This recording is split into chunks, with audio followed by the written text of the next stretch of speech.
Fox 61 News at 10 starts now. Warm, wet, and windy as the remnants of Nicole continue to move through the state. We're going to time out when things clear out and talk about some bigger changes in the forecast ahead. Oh, say, can you see?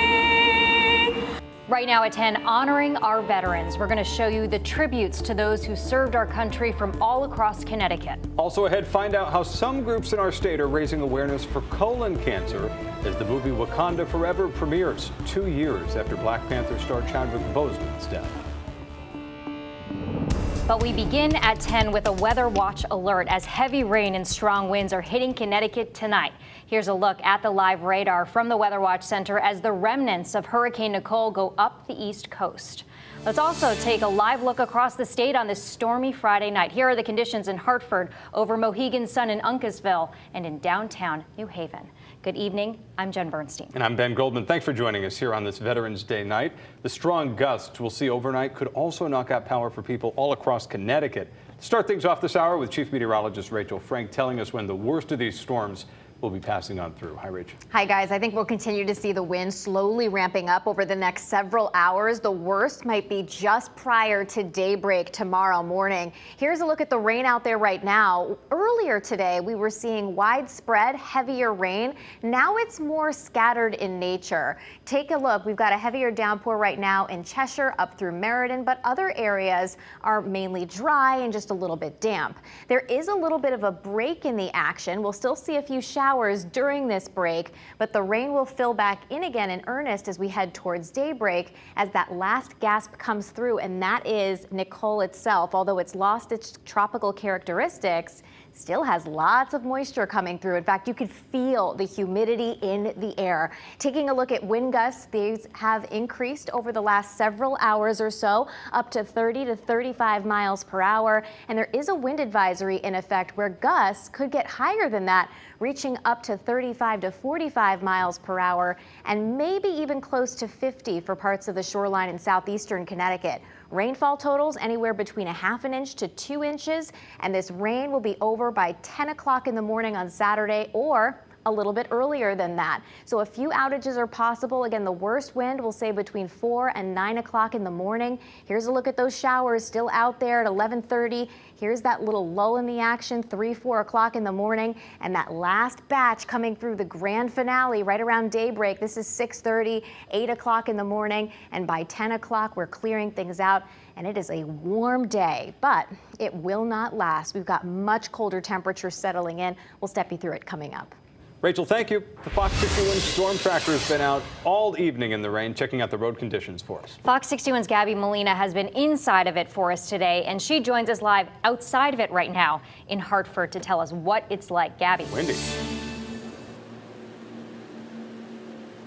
Ben and Jen, we had to step out of the storm tracker because it's a little bit hard to show you wind, right? But if I'm standing here, you can see that there is no use in even trying to fix my hair. I can't even keep my hood up because this wind is really starting to pick up now. And behind me, you can see in the distance there outside of the state capitol, those trees, the leaves on those trees really moving now. So I think that if there are any leaves left on your trees in your yard, they might be coming down tonight because this wind is expected to continue overnight to tomorrow morning, like Rachel just mentioned. Now, the rain has kind of stopped. It's sprinkling a little bit right now, but nothing compared to what we saw earlier. We have some video for you of earlier tonight on I-95 in the Branford area. This was during some of the worst of it, some really low visibility from the heavy downpours that we saw. All of that rain was really coming down during rush hour, so it really slowed things down on the roads. Also, we were on some of the back roads. We saw some cooling on the street from that off and on heavy rain. But again, now the gusty wind is what's going to be continuing overnight. And here are some flags at the state capitol also whipping in the wind tonight. Like Rachel mentioned, there is a wind advisory in effect until tomorrow morning. So there does continue to be the possibility for some outages. So you might even hear the wind if you're kind of settling down, getting ready to go to bed. We can hear it. We were in the car earlier and it was kind of doing that thing where it shakes the car, but it's definitely starting to get a little bit louder and that wind picking up a lot more. So we'll continue to keep an eye on things out here for you on the news at 10 and 11. Live at the state capitol, Gabby Molina, Fox 61 News. All right, Gabby, thank you. For the latest weather updates, be sure to download the free Fox 61 News app. It's also great to get important information in case you lose power. You can also find breaking news and traffic updates all across Connecticut. We're also following breaking news tonight. Former President Donald Trump is suing the House panel investigating the January 6th Capitol insurrection. Fox 61's Brent Harden joins us in our breaking news center right now to explain the new court filing tonight. Brent. Yeah, Jen, Ben, the January 6th committee unanimously voted last month to subpoena former President Trump, which would require him to testify. However, Trump is arguing that he cannot be forced to testify. His attorney, David Warrington, says, quote, long-held precedent and practice maintain that separation of powers prohibits Congress from compelling a president to testify before it. The lawyer goes on to say Trump has made a good faith effort to resolve those concerns, but that the January 6th committee is pursuing a political path, forcing Trump to take this legal action. The committee did not comment on tonight's filing, and this lawsuit likely ruins the chances Trump will have to testify, since the committee is supposed to be disbanded at the end of the legislative session in January. Now, this legal action also comes as Trump is expected to officially launch his 2024 presidential campaign on Tuesday. Here in the Breaking News Center, I'm Brent Harden. Ben, Jen, back to you. All right, Brent, thank you. One person's dead tonight after a head-on crash that happened in Burlington. Happened early this morning on Route 4. Another person was taken to the hospital. Their condition's not known. Police have not identified the person that died. Route 4 was closed for some time as crews investigated. A New Britain man is facing dozens of charges after he stands accused of a series of ATM thefts across the state. Old Saybrook police say 34-year-old Jose Malave is wanted for stealing ATMs from 10 different cities and towns last December. One incident was caught on camera, and it shows the suspect tying a rope around an ATM in a store and then a car speeding off, with the ATM smashing through those front doors. Investigators say Malave was leading the crew that smashed the windows to get to that ATM. He's facing 42 charges, and more arrests are expected in this case. Tomorrow, hospitals across the state partnering with police departments for a gun buyback program. Residents can turn in working guns in exchange for gift cards. The guns must be unloaded, placed in a plastic, paper, or plastic bag or box. The goal of it is to reduce the number of unwanted and unsecured guns in the state. It also promotes safe storage by giving away a limited number of free gun safes and gun locks. It is Veterans Day still tonight, and we're honoring those who served our country. New Britain held a ceremony today, but before talking about vets, they paid tribute to the 2 Bristol police officers shot and killed exactly a month ago. I'd like to take just a quick moment of silence for Lieutenant Dustin DeMonte and Sergeant Alex Hamzy from Bristol Police Department.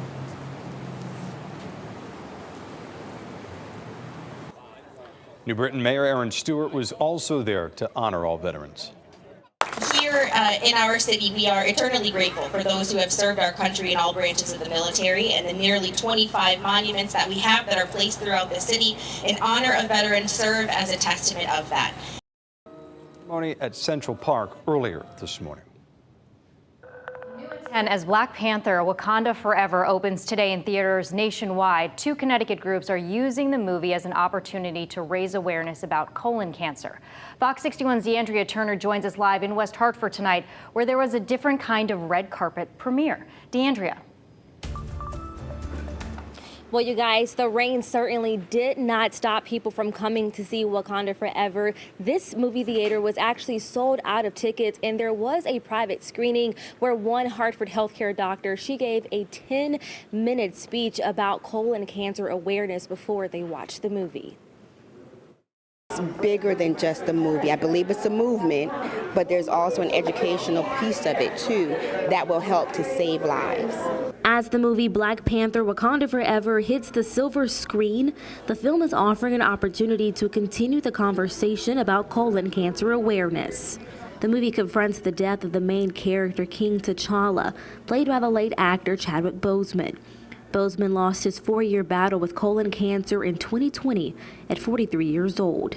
A few of us, community leaders who are vested in the health and well-being, decided that this was a great opportunity to really talk about a disease that disproportionately impacts the Black community. Hartford Healthcare, along with the Jamaican American Connection, rolled out the red carpet in West Hartford Friday for the premiere of the movie, with hopes of educating moviegoers about the disease that disproportionately kills Black men. It definitely hit home. According to cancer.org, Black men are 24% more likely to get colon cancer than white men and 47% more likely to die from it. I think it's important for men of color to make sure that we're not afraid to go and get screened. Continuing to pay tribute to Bozeman, moviegoers were dressed in their best white outfits. So that came down from Mr. Ryan Coogler, the director. I think people wanted to make sure that we weren't mourning. Instead, honoring a culture, a legacy, and raising awareness.